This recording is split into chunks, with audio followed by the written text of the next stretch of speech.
rubbish. You're a waste of space. Can you go away, please? That's good, Lauren, that's good, but can you try and make it a bit stronger for me? Sit up, look at him, and tell him to go away, okay? Okay. Avatar therapy is for people who hear distressing auditory hallucinations or voices. So these are mainly people who have diagnoses of schizophrenia and related conditions. A computer system is used to create a face representing the entity that the person usually believes is behind their voices, and a copy of the voice they hear. And the software is remarkable in that it can produce a complete range of voices, voice transforms, so that we get a very high match of what the person experiences to what they see on the computer. Whenever his friends asked him if he would like to go out with them, he would only answer, "I don't know."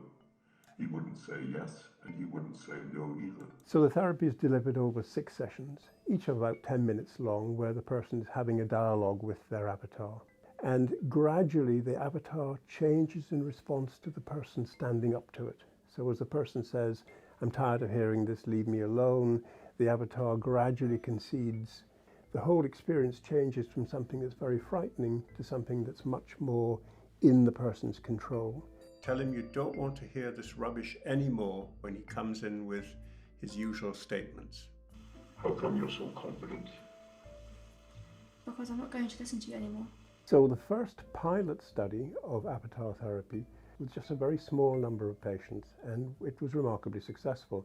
We needed to do a larger randomized control trial where we compared avatar therapy to an alternative psychological intervention. There were 150 people in the trial. 75 got avatar therapy, 75 got the alternative therapy. In the avatar therapy, we had about 9 people who completely stopped hearing their voices, and by 3 months, really large and significant decreases in the amount of distress people felt in relation to their voices, the number of times a day they heard the voices, and the extent to which they felt overpowered by the voice. They found the voice was omnipotent or malevolent and threatening. So that all decreased as well. So globally, a very impressive result at 3 months. So the real advance that comes from avatar therapy is the improvement in treatment. So antipsychotic medication is helpful to a point, but many people who have been on antipsychotic medication for years and years still have their voices. Similarly, psychological therapies added on to antipsychotics medication also leave many people still with chronic persisting voices that are horrible and distressing. And our study that's published in The Lancet tackled that group, people who had been stuck with their voices for at least a year, despite having the best treatment that could be thrown at them currently, and yet we still get an improvement. We're still getting a significant benefit from avatar therapy on top of standard treatments. And so I think it's a real advance, and I think that there will come a time when this will be part of routine provision of psychological treatments for voice hearers in psychosis.